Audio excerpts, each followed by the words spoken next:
여러분은 신앙생활 그러면 무슨 생각을 하십니까? 신앙생활이라는 것이 무엇입니까? 여러분은 어떻게 대답을 합니까? 누가 혹시 와서 여러분에게 신앙생활이 뭐야? 하고 묻는다면 신앙생활은 이거야 라고 어떻게 말하겠습니까? 한번 생각해 보시면 좋겠어요. 저는 신앙생활을 간단하게 어떻게 정의를 해본다면 이런 거라고 생각합니다. 예수 그리스도를 마음으로 믿고 또 그분을 영접하고 그래서 그분이 내 안에 함께 오셔서 나와 연합되어서 내 안에 계시면서 그래서 나에게 말씀을 주시고 또 그분의 뜻을 따라서 살아갈 수 있도록 나를 이끌어 주시고 또 그 말씀으로 내가 변화를 받고 또 그 말씀으로 내가 성숙되어서 또 하나님의 복음을 전하는 그런 자로 세워지는 것, 이것이 바로 신앙생활이라고 저는 그렇게 정의를 해봅니다. 신앙생활은 예수님을 통해서 구원받아서 천국을 누리면서 사는 거예요.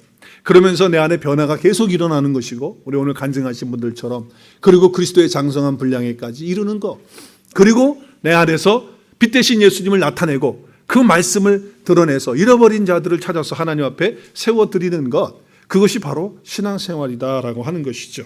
자, 그런데 우리가 신앙생활 할 때 우리가 변화되고 성숙해서 그리스도의 장성한 분량에까지 이르려면 어떠한 일들이 우리 가운데 있어야 될까요?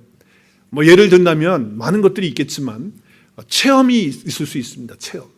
우리 가운데 체험은요, 이 영적인 말씀을 통해서 주어지는 또 은혜를 통해서 주는 체험이 얼마나 필요한지 몰라요. 여러분, 우리가 영적인 체험이 있으면 그만큼 변화되고 또 그만큼 성장할 수가 있는 것입니다. 또 예를 든다면 배움입니다.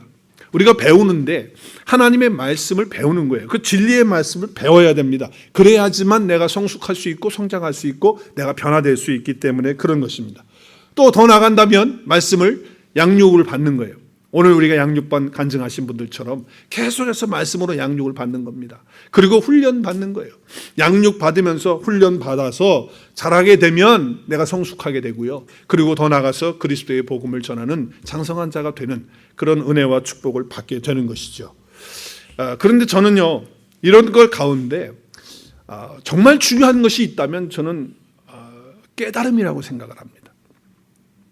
많은 부분에 있어서 우리를 변화시키고 성장시키는 그 부분에 있어서 깨달음이에요. 근데 이 깨달음이라고 하는 것은 하나님께서 나에게 주신 거예요. 그래서 하나님의 비밀을 깨닫고요.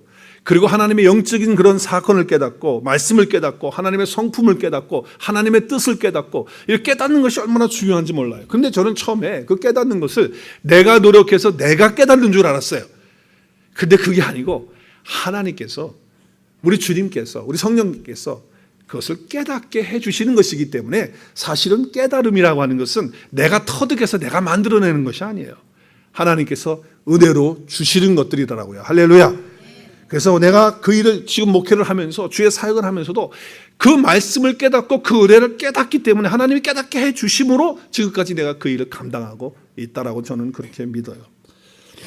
저에게 준 깨달음 가운데 가장 큰 은혜의 깨달음이 뭐냐면 하나님의 말씀을 창세기부터 요한계시록까지 쭉 하나로 관통하면서 하나님의 구속사적인 그 역사 가운데 하나님이 구원을 어떻게 역사하시는가, 베푸시는가 하는 것들을 쭉 공부하면서 제가 깨달은 것이 있어요. 그것은 뭐냐면 그 하나님의 구원이라고 하는 그 구원 속에, 그 복음 속에 회복이라고 하는 것이 있다는 거예요. 회복. 그래서 그렇구나. 하나님의 그 구원의 역사 가운데는 이 회복이 있구나. 그래서 복음은 회복이고 구원은 회복이구나 하는 것에 깨달음을 하나님이 주셨어요. 그래서 요한계시록까지 말씀을 쭉 공부하면서 그런 관점으로, 그런 초점으로 하나님께서 저에게 깨달음을 주시더라고요.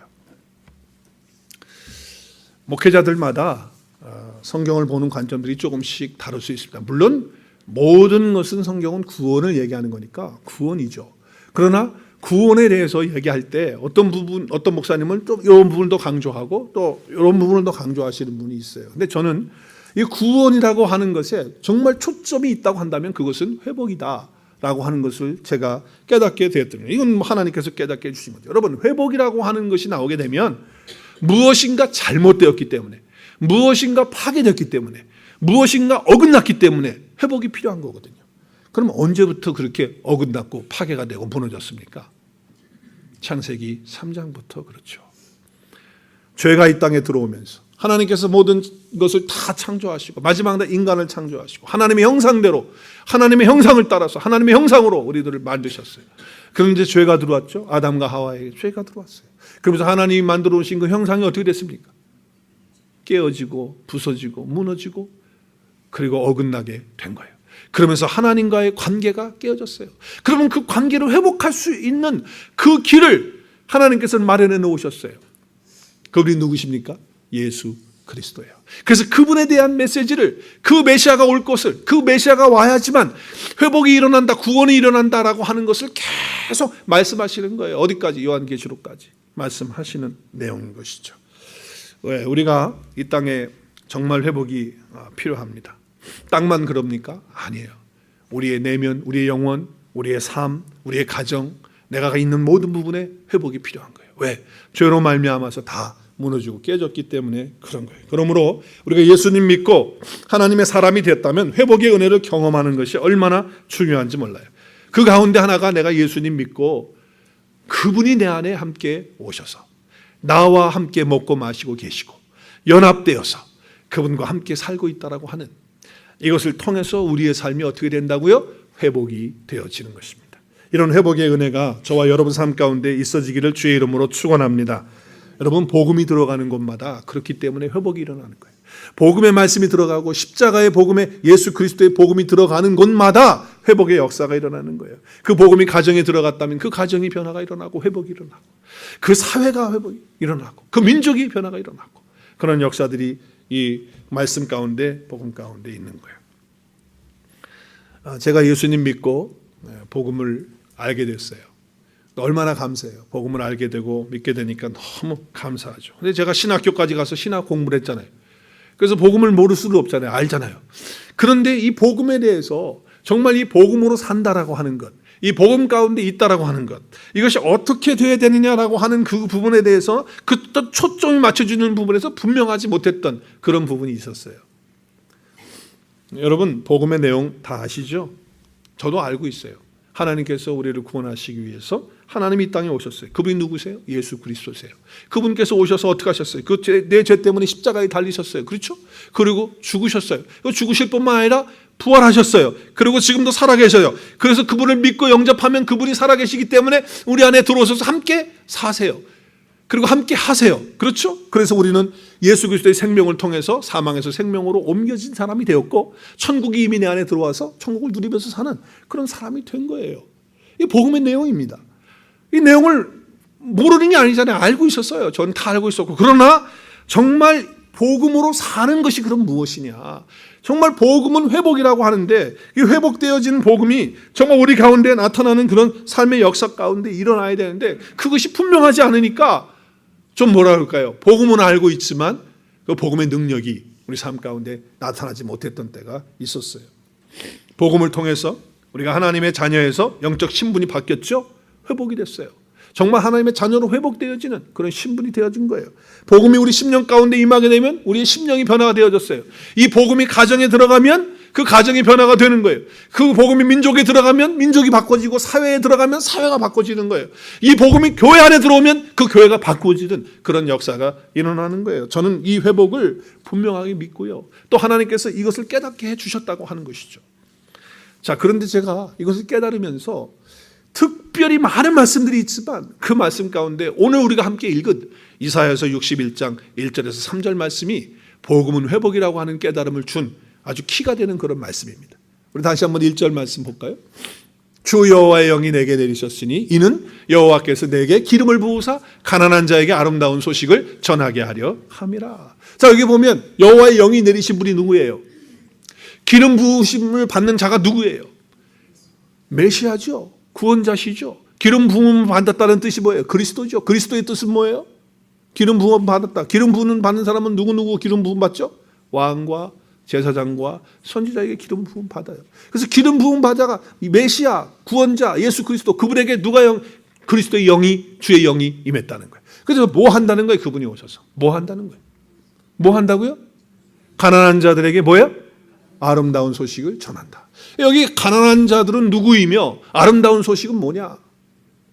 가난한 사람들은 그런 물질이 없어서 굶주린 그런 육신적인 가난한 사람들만 얘기하는 거냐? 그럼 그 사람들에게만 아름다운 소식 전하고 돈 좀 있고 좀 먹고 살 만한 사람들에게는 그런 아름다운 소식을 전하지 않는 겁니까? 그럼 가난한 자는 누구냐 말이에요. 그 아름다운 소식은 뭐냐? 원어를 보면 여기 지금 가난한 자는 아나우라고 하는 단어를 쓰고 있고요. 히브리어로. 또 헬라어는 부토코스라고 하는 가난하다고 하는 단어를 쓰고 있어요. 그리고 아름다운 소식, 좋은 소식은 바사르라고 하는 히브리어를 쓰고, 그리고 복음 똑같은 말을 헬라어로 바꾸면 요한겔리조로가 되는 거예요. 요한겔리. 그래서 복음이에요. 좋은 소식. 그러니까 지금 나오죠. 가난한 사람에게 복음이 전해진다. 복음이죠. 그러면 이제 가난한 자가 누구냐는 걸 알아요. 자, 좋은 소식 보고 아름다운 소식은 복음이라는 거 알았어요. 자, 그러면 가난한 자가 누구냐는 거예요. 가난한 자에게 주님이 오셔서 복음을 전한다는 거예요. 그럼 가난한 자가 누굴까? 우리는 가난한 자가 돈이 없고 육신적으로 배고픈 사람들만 말하느냐? 그렇지 않은 거예요. 가난한 사람은 누구냐? 우리 함께 읽겠습니다. 시작. 아름다운 소식, 즉 복음을 듣지 못해서 아직 복음이 없는 자들은 다 가난한 자들입니다. 그러니까 복음이 없는 그 자들에게 주님께서 어떻게 하신다는 거예요? 복음을 전하신다는 거예요. 왜? 복음이 없으니까. 예수님이 아직 없으니까. 생명이 없으니까. 그래서 그들에게 복음을 전하신다고 말씀하셨어요. 그래서 우리 주님께서 이 땅에 오셔서 이런 말씀을 하세요. 온 천하를 얻고도 내 목숨을 잃으면 무엇이 유익하리요? 그렇죠? 근데 여기 이제 우리가 목숨 그러니까 우리가 살아서 오늘 우리 이태조 권사님 오셨는데 97세시고 우리 정태조 권사님 91세시고 그러시는데 그러면 90세까지 사는 사람의 목숨을 말하느냐? 네, 그게 아니죠. 여기 말씀에는 푸시케라고 하는 단어를 쓰는데 이 단어는 무슨 얘기냐면 우리 인간의 수명을 말하는 100년, 90년 이 생명을 말하는 것이 아니고 예수 그리스도 안에서 복음으로 새로워진 존재로서의, 그래서 이 푸시케 목숨은 영원토록 하나님께서 보존하시는 목숨을 말합니다. 그러니까 그 목숨이 없는 거예요. 그러니까 복음이 없는 거죠. 그 목숨이 없는 거예요. 영원히 하나님이 보존하시는 그 목숨을 잃어버리면 온 천하를 얻고도 무엇이 유익하리요? 무슨 얘기입니까? 이 땅에서 돈을 많이 가지고 있으면서 정말 돈 가지고서 하고 싶은 거 다 하는 그런 사람이다 할지라도 복음이 없으면, 하나님이 그 생명을 영원히 보존해 주는 것이 없으면 아무것도 아니다.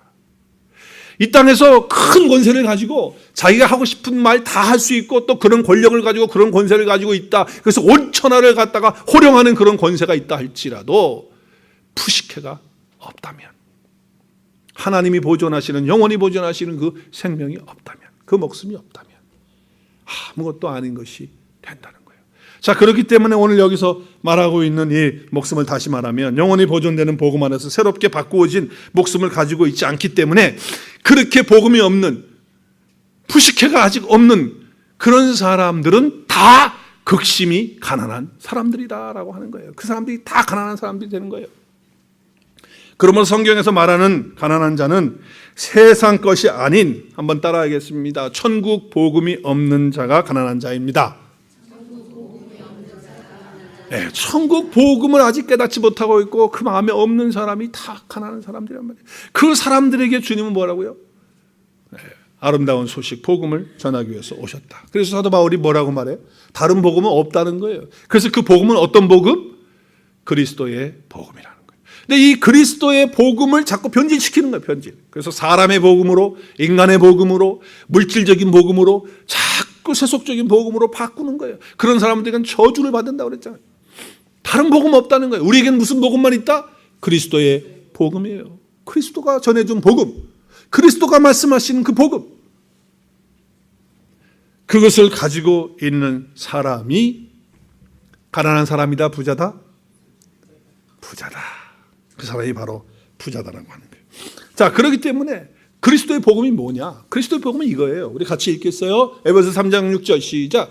이는 이방인들이 복음으로 말미암아 그리스도 예수 안에서 함께 상속자가 되고 함께 지체가 되고 함께 약속에 참여한 자가 됨이라. 자, 진짜 복음 뭐냐? 우리가 이방인, 하나님 밖에 있었던 사람들인데 복음으로 말미암아서 그리스도 안으로 들어왔단 말이에요. 그리스도 밖에 있었던 사람인데 그리스도 안으로 들어오면서 얻게 된 게 뭐예요? 그리스도가 가지고 있는 모든 것이 다 내 거 된 거예요. 상속받으니까 하나님의 상속자가 된 거예요. 다 내 거 된 거예요.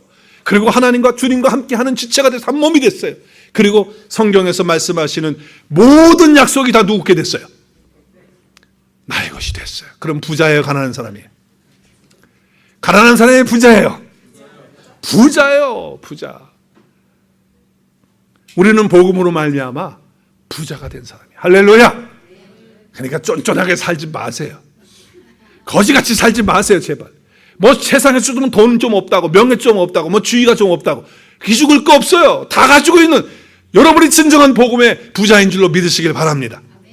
그런 부자가 된 거예요, 부자가. 그러므로 정말 하나님께서 우리가 이렇게 가난뱅이였는데 우리를 부자로 회복시켜 준 것이 뭐다? 복음이다. 그게 복음이에요. 그래서 메시아 그리스도 기름 부은 바자가 오시면, 그분이 오시면 복음으로 우리를 회복하시는 일을 하신다는 거예요. 그래서 어떤 부분에 우리를 회복하시느냐? 자, 우리가 이제 부자가 되신 것은 우리 주님 때문에 부자가 됐는데, 주님이 원래 부자셨거든요. 근데 우리를 위해서 어떻게 하셨어요? 가난해지셨어요. 그래서 자기 목숨까지 다 내어 주시는 거예요. 다 주셨어, 다. 그래서 가난하게 됐어, 본인이. 그런데 왜 그렇게 된 이유가 뭐냐? 뭐예요? 주님이 그렇게 다 가난해지고 다 생명 주심으로 말미암아 우리가 그 생명을 얻고 어떻게 하려고? 부유하게 하게 하시기 위해서. 할렐루야. 이게 예수 그리스도의 복음이에요. 예수 그리스도의 복음이라. 얼마나 큰 은혜인지 몰라요. 우리가 이런 은혜를 받고 있어요. 자, 그래서 이렇게 부자를 만들어 주신 주님께서 우리 야고보서 2장 5절에 보면 이렇게 말씀하죠. 내 사랑하는 형제들아 들을지어다. 하나님이 세상에서 어떻게 해요? 가난한 자들을 어떻게 했다고요? 택하셨어요. 그렇죠? 그래서 어떻게 했어요? 믿음의 부유한 자로 만들어 주시고 자기를 사랑하는 자의 약속의 나라를 어떻게 했다고요? 하나님의 나라를, 그 약속을 상속받았으니까 우리는 이제는 정말 부유한 사람이 된 거예요. 정말 우리는 가난했던 사람들입니다. 주님께서 우리를 이렇게 부자 되게 한 거예요. 근데 이게 육신적으로도 마찬가지인 것 같아요. 제가 처음에 한국에서 제가 어릴 때 신앙생활 할 때 보니까 우리 주변에 정말 가난한 사람들 많았거든요. 병든 사람도 많고 가난한 사람들. 그런데 그들이 예수님 믿고 복음이 들어가니까 부자가 정말 되더라고, 육신적으로도. 그리고 건강도 막 해주고 막 병에서 치료받고 낫고. 그런데 그거가 중요한 게 아니죠. 그거는 뭐예요? 보너스로 준 거고, 진짜는 뭐예요? 하나님의 나라를 상속받는 상속자가 된 게 진짜인 줄로 믿으시기를 바랍니다. 아멘. 그러나 보너스도 주세요, 안 주세요? 주세요. 보너스도 안 줄 수도 있지만 보너스도 주신다고. 그래서 우리를 그렇게 부유하게 해주시는 거예요. 근데 여러분, 그 사람이 부유하냐 안 부유하냐는 어디에 있냐면 돈에 있는 게 아니에요. 물질에 있는 게 아니에요. 어디에 있어요? 마음에 있어요. 마음에. 내 마음에 그리스도가 계시느냐 안 계시느냐, 복음이 있느냐 없느냐에 따라서 그 부여를 누리느냐 못 누리느냐 하는 것입니다. 자, 그래서 우리는 이제 하나님의 아들이 됐어요. 그렇죠? 성경에는 남자 여자가 다 없으니까 하나님의 아들 그러면요, 여러분 그냥 다 하나로 탁 보시면 되는 거예요. 아들이니까 남녀 성 구별하지 마시고 왜 딸은 없어 이렇게 또 오해하지 마시기 바래요. 우리 함께 읽겠어요. 시작. 너희가 다 믿음으로 말미암아 그리스도 예수 안에서 누가 됐어요? 하나님의, 믿으세요? 네, 하나님의 아들이 됐어요. 자, 그래서 우리는 어떻게 해요? 하나님의 아들로 회복을 받는, 복음 때문에 하나님의 아들로 회복된 그런 자가 된 거예요. 얼마나 감사해요.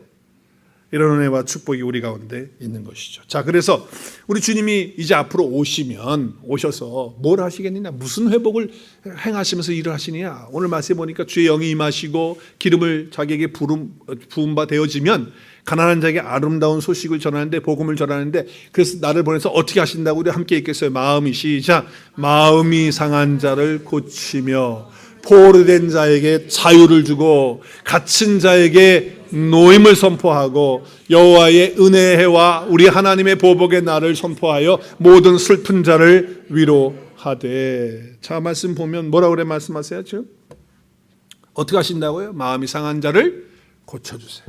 포로된 자를 자유줘요. 갇힌 자에게 어떻게 해요? 놓아줘요. 그리고 여호와의 은혜, 여기 여호와의 은혜는 50년마다 오는 희년이에요. 그 50년째 딱 되는 때는요, 다 풀어주는 겁니다. 다 해방시켜주는 겁니다. 다 자유를 주는 것입니다. 그걸 지금 얘기하는 거예요. 그래서 영어는 주블리 이어예요. 주블리 이어. 다 풀어주는 거예요. 해방과 축제의 날이에요.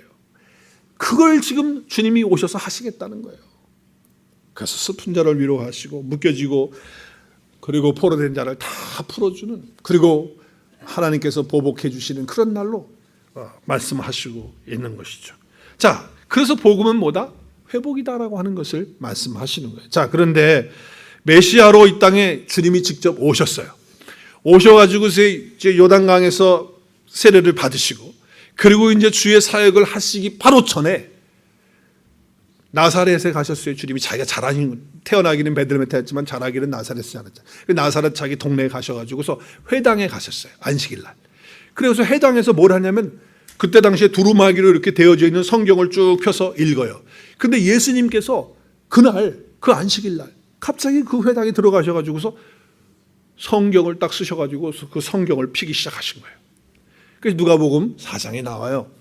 그래서 나사렛에 가셔서 어떻게 해요? 성경을 읽으시려고 주님이 쓰셨단 말이에요. 그런데 그때 핀 성경이 뭐다? 그때 핀 성경이 이사야의 말씀이에요. 그래서 이사야의 말씀을 피셔가지고 또 찾으셨어. 어딜 찾으셨을까? 안 궁금해요? 이제 그 다음 자리 잘렸네. 18절을 보면 나오죠. 어딜 읽었어요? 함께 읽겠어요. 시작. 주의 성령이 내게 임하셨으니 이는 가난한 자에게 복음을 전하게 하시려고 내게 기름을 부으시고 나를 보내사 포로된 자에게 자유를, 눈먼 자에게 다시 보게 함을 전파하여 하며 눌린 자를 자유롭게 하고 주의 은혜의 해를 전파하게 하려. 어서 많이 듣던 말씀이네요. 어디서 나왔던 거예요 지금? 이사야 61장 1절에서 3절 말씀을 그걸 찾으셔서 그대로. 그래서 지금 구약의 그 말씀이 이렇게 이루어졌다라고 하는 것을 해설하고 설명하시기 위해서 하신 것이 아니고, 내가 지금 이 일을 이제 행한다라고 하는 어떤 이제 공생의 시작을 하시면서 내가 이 일을 하러 왔기 때문에 이 일을 한다는 거예요. 이 일이 뭡니까? 회복시키는 거예요.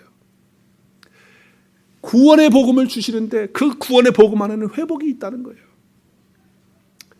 그래서 주님은 이 말씀을 찾으셔서 읽으시고 그리고 공생의 삶을 시작하시는 거예요. 자, 오늘 말씀에 보면요, 이렇게 얘기한다고요. 이 말씀을 하시고 이에 예수께서 그들에게 이르시되 뭐라고요? 이 글이 오늘 너희 귀에 어떻게 했다고요? 이사야의 그 말씀이 이제 여기에서 내가 이룬다라고 하는 것을 말씀하시는 거예요. 그래서 선포하시면서 주의 사역을 확인하는, 컨펌하는 그런 말씀이 되는 것이죠. 그래서 본격적으로 이제 천국 복음의 사역을 예수님이 시작하시는 것입니다. 저는 이렇게 복음이라고 하는 것이 회복이라고 하는 것을 깨달으면서 제 눈이 밝아졌어요. 영의 눈이 밝아졌어요. 육신의 눈은 좀 더 나빠졌어요. 책을 많이. 근데 영의 눈은 밝아졌어요. 그래서 하나님의 말씀이 이제는 어떻게 했냐? 이게 연결이 돼서 쫙 보이는 거예요. 하나님께서 그걸 깨닫게 해주시는 거예요. 하나님이 그런 은혜를 저에게 주셨어요. 그래서 예수 그리스도께서 우리 안에 주신 은혜, 그리스도 안에서 받은 은혜, 또 그리스도 안에서 누리는 그런 은혜는 바로 회복의 은혜다라고 하는 것을 알게 되는 것이죠. 우리는 다 죄의 본성을 가지고 이 땅을 살아갑니다. 또 어떤 분은 출생할 때 정말 힘든 가운데 출생하고요, 너무 어려운 환경 가운데 출생해서 그것이 아픈 사람이 있어요. 평생 동안 그것이 아픈 사람이 있더라고요. 그 배경 때문에. 또 지난날에 어떤 학대를 받은 거 있어요. 부모에게 학대받고, 또 선생들에게 학대받고, 또 높은 사람들에게 학대받고, 주위에 또 자기 직장의 상사에게 그렇게 받고, 그런 것들 때문에 상처와 아픔으로 그냥 깨어져 있는 그런 마음을 겪는 그런 사람들이 있어요. 또 살아가면서 우리가 실수 안 하는 사람이 어디 있어요? 다 실수하잖아요. 또 우리가 열심히 한다고 했는데 또 실패하잖아요. 그때 오는 그 아픔과 그런 어려움, 갈등들이 우리 가운데 있을 수 있어요. 어떤 때는 정말 죽음으로 가는 치명적인 그런 상황이 되어지는 그런 때가 있을 수도 있잖아요. 그렇죠? 그러나 예수 그리스도 안에서 복음의 역사가 우리 가운데 임하기만 한다면 반드시 이 모든 곳에서 다 회복되어지는 역사가 있을 것이라고 저는 확신하고 믿습니다. 복음이 떨어지면, 복음이 그 가운데 임하면, 예수 그리스도의 정말 참된 복음이 그 사람 가운데 들어가면 이런 회복의 역사가 있게 된다. 이것이 복음이고 이것이 구원이죠. 그렇다면 이제 복음으로 회복된 사람의 모습이 그럼 어떤 모습일까요? 여러분, 복음으로 회복된 사람은 삶이 달라요. 정말 그래요. 저를 봐도 그렇고 또 복음으로 회복된 사람들을 보니까 모습이 다르다. 자, 오늘 어떤 모습인가? 오늘 3절 말씀 우리 한번 같이 읽겠습니다. 시작. 무릇 시온에서 슬퍼하는 자에게 화관을 주어 그 죄를 대신하며 기쁨의 기름으로 그 슬픔을 대신하며 찬송의 옷으로 그 근심을 대신하시고 그들이 의의 나무 곧 여호와께서 심으신 그 영광을 나타낼 자라 일컬음을 받게 된다. 자, 오늘 여기서 주님께서 말씀을 하시면서 회복을 얘기하시면서 우리를 의의 나무로 비유를 하고 있어요. 여러분, 성경에서는요 우리를 나무로 비유를 많이 해요. 어떤 나무로 비유하셨어요? 생각나는 대로 시작. 감람나무, 또 무화과나무, 또 포도나무, 또 없어요? 그 다음에 잣나무, 그죠? 보페로나무 아시잖아요. 가시나무, 뭐 하여튼 나무로 우리를 비유했어요. 근데 그 나무로 비유할 때 여러분이 꼭 기억하실 것은 복음이 들어가 있는 하나님의 자녀가 된 나무하고 그렇지 못한 나무하고 항상 비교를 하고 있고 대조하고 있다는 사실을 말씀을 통해서 보게 돼요. 그래서 참감람나무, 돌감람나무, 그렇죠? 그리고 정말 그 포도나무에서 열매를 맺는 나무, 열매를 맺지 못한, 여러분 그거 잘 분별하셔야 돼요. 근데 오늘 말씀에서는 의의 나무로 비유하고 있어요. 의의 나무. 여러분, 의의 나무로 비유하는 이유가 뭘까요? 우리가 말씀 암송했죠? 1월달에 시작. 복음에는 하나님의 의가. 자, 복음에는 뭐가 나타났어요? 하나님의 의. 그러면 하나님의 의가 누구신데? 그러니까 의의 나무가 될 수 있는 것은 누가 의의 나무가 되는 거예요? 복음이신 예수님이 오면 의의 나무가 됐다. 그래서 의의 나무는 예수 그리스도 안에, 복음 안에 들어와 있는 그런 사람들, 그런 사람들을 주님께서 지금 말씀하고 있는 것이죠. 자, 그러므로 복음으로 회복된 사람은 어떻게 살아가느냐? 답은 간단해요. 자, 한번 따라하겠습니다. 복음으로 회복된 사람은, 더 크게, 복음으로 회복된 사람은 의의 나무처럼 살아가는 겁니다. 의의 나무처럼 살아가는 게 바로 복음으로 회복된 사람이라는 거예요. 그걸 지금 주님이 말씀하시는 거죠. 왜? 의 대신 예수 그리스도와 나와 함께하는 그런 삶이기 때문에, 그런 나무를 가리키는 거니까. 자, 그런데 의의 나무는 그럼 어떻게 살아가느냐? 이게 또 중요한 거예요. 의의 나무는 어떻게 살아가느냐? 의의 나무는 어떻게 살아간다 했어요? 자, 오늘 말씀이 뒤에 보니까 의의 나무, 그리고 우리 하나님 참 좋으신 하나님이야. 우리가 혹시 모를까봐 뒤에다가 설명을 해놨어요. 뭐라고 설명했어요? 여호와께서 심으신 그 영광을 나타낼 자라는 거예요. 그러니까 의의 나무는 어떻게 살아가는 사람이 의의 나무예요. 나무처럼 사는 거예요. 하나님의 영광을 나타내면서 사는 사람이 의의 나무다. 그렇게 설명을 다 하셨어요. 자, 그래서 의의 나무는 하나님의 영광을 나타내려고 사는 것이다. 근데 하나님께서 여기 표현을 너무 재밌는 표현이에요. 의의 나무를 여호와께서 어떻게 하셨다고요? 심으셨다는 표현을 해요. 제가 목사이다 보니까 많은 사람들을 만납니다. 그리고 뭐 성도들을 주로 많이 만나고 또 성도 아닌 사람도 전도하다가 만나고 이제 상담도 하고 이제 그렇게 되는데, 어떤 사람은 교회 안에서 신앙생활 하면서도 상담을 하는데 들어보면 왜 저렇게 불행하게 살까? 예수를 믿고 살아가는데. 또 어떤 분은 예수님 믿는데 너무 행복하게 기쁘게 살아가는 거예요. 그래서 저는 퀘스천이 생기는 거야. 아니, 무엇 때문에 이렇게 다를까? 예수를 안 믿는다 그러면, 복음이 없다 그러면 아예 없으니까 그렇다고 치는데, 교회 안에 있으면서 왜 이렇게 행복하게 신앙생활하는 사람들은 이렇게 불행하게 행복하면서 살까? 이게 자꾸 고민이 되는 거예요. 왜 그럴까? 이유가 뭘까? 그랬더니 거기에 이유가 몇 가지가 있는데 그 중에 중요한 거 한 가지가 이거예요. 모든 것들을 자기가 선택했다고 하는 생각을 가진 사람, 이 사람은요 불행해. 자기가 선택해서 뭘 했다는 거예요.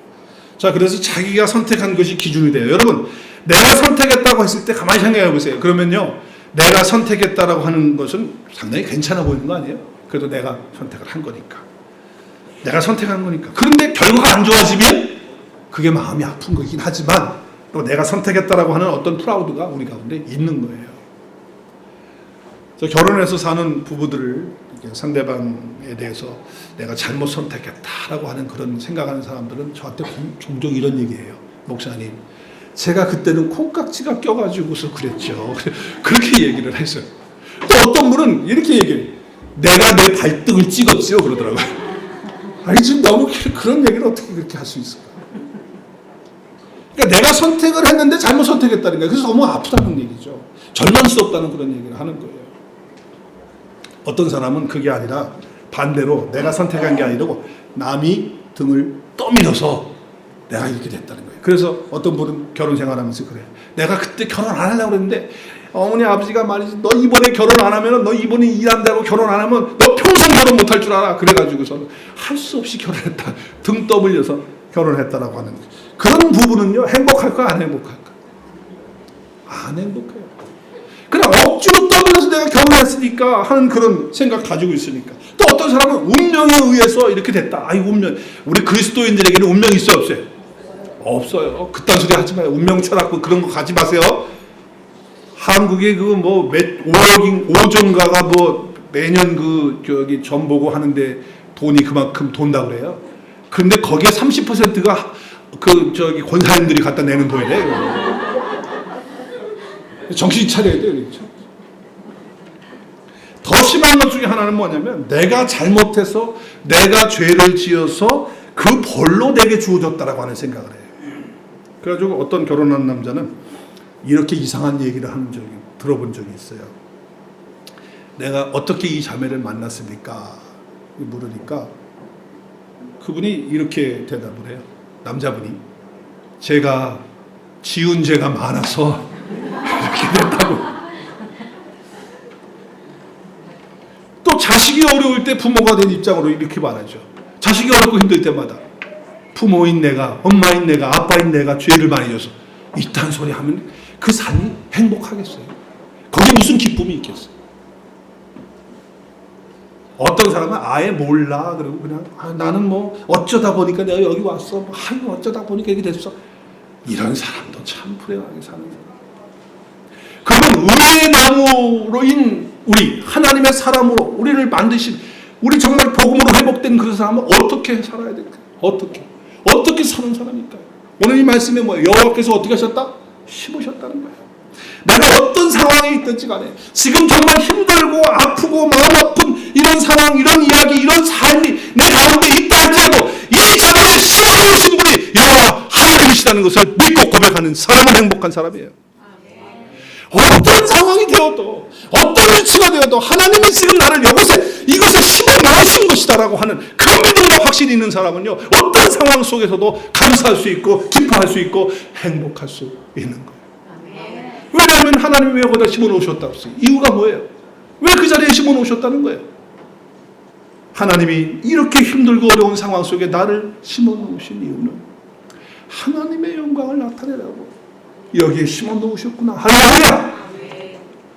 이렇게 확신하고 살아가는 사람들이 의의 나무의 삶이에요.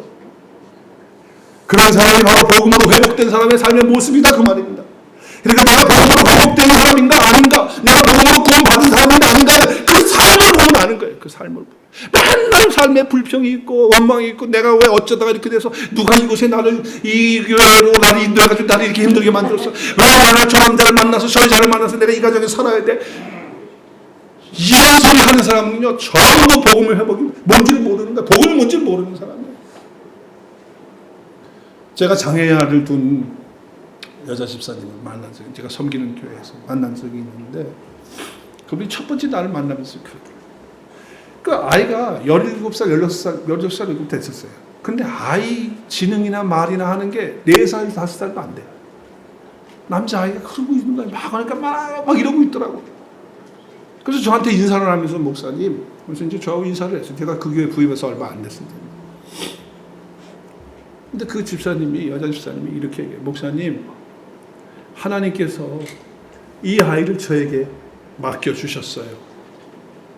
다른 사람에게 맡길 수가 없어서 하나님이 나에게 맡겨주신 거예요. 그래서 그 이야기를 하는데 그 얼굴 표정과 그 눈에서 빛이 나는 거예요. 보통 사람 같으면 어떻게 합니까? 목사님, 제가 얘 때문에 너무 힘들어요. 왜 하나님이 이렇게 하시는지 모르겠어요. 그러면서 질질 짤 수도 있을 거예요. 기도를 안 그럴지도 모르겠어요. 근데 그분은 얼굴에서 빛이 나. 왜 그래요? 하나님께서 자기를 이곳에 심으셨다는 거예요. 이 하나님의 아들을 하나님에게 맡기셨다는 거예요. 내 가정에 이 삶에 이 여기에 하나님이 나를 심어놓으셔서 하나님의 영광을 나타내려고 하는 그 확신과 믿음이 있기 때문에 얼굴에서 빛이 나는 줄로 믿으시기 바랍니다. 구체적으로 우리의 삶 속에 복음으로 회복된 사람, 의의 나무가 된 사람의 모습은 바로 이렇게 하나님의 영광을 나타내는 그런 삶의 모습이 된다는 왜 하나님께서 나무로 자꾸 얘기를 하실까요? 그 나무에게 중요한 건 뿌리예요. 그 뿌리를 어디다 두느냐는 거거든요. 그렇기 때문에 시편 1편에서 그 나무를 얘기하면서 무슨 나무라고 얘기합니까? 무슨 나무라고 얘기하죠? 시냇가에 심은 나무라는 거예요. 근데 그 시냇가에 심은 나무는 복 있는 사람이라는 거예요. 근데 그 복 있는 사람은 뭐 하는 사람이다? 여호와의 말씀을 즐거워해서 주야로 그 말씀을 묵상하는 사람이다. 그 사람이 바로 뭐 하는 사람이다? 시냇가에 심은 나무다라고 이렇게 표현하는 거예요. 그러니까 그 시냇가에 그 흐르는 그 물 속에 뿌리를 깊이 박고 있으니까 아무리 더운 날이 돼도 메마르지 않고 철을 따라서 아름다운 열매를 맺는 그런 역사가 있다라고 하는 거예요. 자, 그렇기 때문에 우리가 정말 복음으로 회복된 사람은 어디다 뿌리를 내리는 겁니까? 복음이신 예수 그리스도의 그 말씀에 우리 뿌리를 깊이 내려서 그 말씀의 공급을 어떻게 합니까? 뿌리가 계속 빨아들이는 것처럼 우리가 그 말씀을 빨아들여야 돼요. 묵상을 통해서, 말씀에 있는 것을 통해서, 예배를 통해서, 기도를 통해서 계속해서 그 말씀을 빨아들이는, 영향을 공급하고 수분을 받는 거예요. 그래서 우리가 공급받아서 이파리가 청청하고 그리고 아름다운 열매를 맺는 그런 의의 나무, 시냇가에 심겨진 나무가 되는 사람이 뭐다? 복음으로 회복된 사람이라는 거. 할렐루야. 여러분, 그래서 하나님의 영광이 나타나는 거예요. 자꾸만 세상의 소리 들으려고 하지 마세요. 자기 욕심의 소리 자꾸 들으려고 하지 마세요. 그게 들려올 수밖에 없죠. 안 들려오는 사람이라면 거짓말일 거예요. 계속 들려와요. 내 마음속에 세상의 가치관의 소리가 자꾸 들려와요. 내 마음속에 쓴뿌리와 상처의 소리가 자꾸 들려와요. 그럼 들어올 때마다 우리는 어떻게 됩니까? 우리의 뿌리를 더 깊이 복음 안으로, 말씀 안으로, 그리스도 앞으로 더 깊이 뿌리를 받고 내려야 될 줄로 믿습니다. 그 방법밖에 없어요. 그 방법밖에 없어요. 어떤 사람은 말이죠, 그냥 뭐 좀 힘들고 어려우면요, 같이 분위기 맞춰 가지고 우울하면은 집에 가서 우울한 노래 틀어놔. 같이 비유 맞추는 거야. 그리고 괴로운 사람, 힘든 사람은 말이죠, 정말 주님을 찾아야 되는데 가짜 주님 찾아. 딴 주님 있죠, 딴 주님. 아시죠, 딴 주님. 진짜 주님 찾아야 되는데 딴 주님 찾으면서 하면서 위스키 마시면서 하면서 그냥 그거 같이 분위기 맞춰가는 거예요. 그래가지고 그 어두움에 그런 정말 복음으로 회복된 사람이 어떻게 그럴 수가 있어요? 시냇가에 심은 나무가 어떻게 그럴 수가 있어요? 그럴수록 마음이 괴롭고 답답하고 힘들고 상처가 올라오고 세상의 소리가 들리면 들릴수록 내 마음이 뒤집어지는 것이 나오면 나올수록 우리의 뿌리는 더 깊이 그리스도에게로, 그 말씀에게로 더 내리고 더 내리는 것이 돼야 되는데 왜 같이 분위기 맞춰가지고 같이 가려고 하냐고 말이에요. 그게 어떻게 복음으로 회복된 사람의 삶의 모습입니까? 하나님의 백성을 회복시키는 말씀을 이사야가 이렇게 말해요. 함께 읽겠어요. 시작. 흑암에 행하던 백성이 큰 빛을 보고 사망의 그늘 땅에 거주하던 자에게 뭐가 비쳐요? 자, 우리 다 흑암에 행하던 백성들 아닙니까? 근데 큰 빛이 누구십니까? 예수 그리스도. 그 복음을 보고, 그분을 보고 사망의 그늘 땅에 거주한 자에게 빛이 비춰지는 역사가 있었어요. 그렇기 때문에 우리의 삶이 침침하고 어둡고 답답하고 괴로울 때 빛 대신 주님이 우리를 환하게 해주시는 거예요. 그렇기 때문에 우리는요, 정말 제가 늘 얘기하지만 우리 주님이 하신 말씀이 늘 생각나요. 우리 한번 큰 소리로 주님이 하신 말씀을 읽겠어요. 시작. 명절 끝날, 곧 그날에 예수께서 서서 이르시되 누구든지 나를 믿어도 나에게로 와서 마시라. 나를 믿는 자는 성경의 이름과 같이 그 배에서 생수의 강이 흘러나오리라. 이런 그를 믿는 자에 받을 성령을 가리켜 말씀하신 것이다. 아멘. 누구든지 목마르고 답답하고 어둡고 상처가 올라오고 세상의 소리가 들려오고 마음을 짓누르고 그렇게 답답하고 우울한 삶이 되어질 때마다 누구에게 가라는 거예요? 누구예요? 복음이신 예수 그리스도에게로 더 깊이 뿌리를 내리고 그 생수의 강이 흘러넘칠 수 있도록 성령으로 구하고 주님 앞에 나가는 저와 여러분 될 수 있기를 주의 이름으로 축복합니다. 그래서 정말 우리 속에 생수의 강이 폭포수와 같이 흘러넘치는, 그리고 우울하고 답답할 때마다 어떤 영적 공격을 받을 때마다 그 하나님의 은혜로서 그 말씀으로서 말이죠, 끌어가지 않고 거기같이 분위기 맞추지 않고 하나님의 영광 가운데서 살아가는 그런 삶이 되어서 정말 무너지는 삶이 아니라 그리스도 안에서 복음으로 회복된 자의 삶으로서 하나님 앞에 영광을 드리는 저와 여러분의 삶이 될 수 있기를 주님의 이름으로 축복합니다.